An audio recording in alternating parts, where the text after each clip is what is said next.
My grandmother always wanted to attend college, but she was born in 1900 at a time when her mother believed that only the sons should attend college and the daughters should get married and raise families. And my grandmother was really very unhappy about that, and she raised all of her girls to recognize the importance of education. And when they became college age, she sent every one of her daughters to college.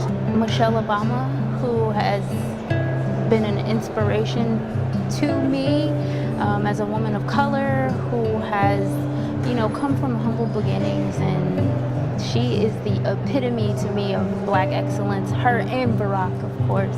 During the time of Frederick Douglass's life, I mean, for him to accomplish what he did, speak out the way he did at the time when we did not have the basic fundamental rights when it came to minorities, that took a lot of courage. And so for someone like that, I mean, you have to admire that. And me being an African American, I admired that. AOC recently became a favorite of mine. Like women who aren't afraid to say what needs to be said, like speak the truth, speak the facts, and be a little hardcore if it requires you to be that way, you know? We pay homage to those like Shirley Chisholm, one of the first African Americans to serve in Congress. A famous quote that she's always said, that service to others is the rent we pay for our space here on earth. And that's one of the mottos I try to live by. Lately, I've really looked into the life and career of Jay-Z, or Sean Carter.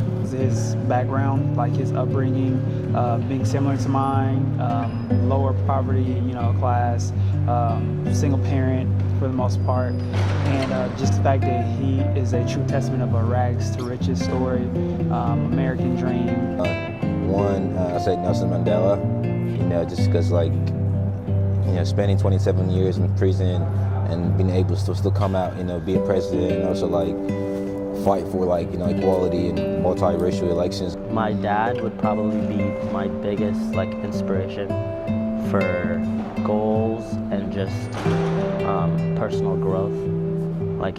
His character puts him on a pedestal for me. Shortly after President Obama's election, when he was kind of a little bit in office, I was really drawn to his election, and kind of inspired me to get involved more locally and to the Democratic Party and to government in general.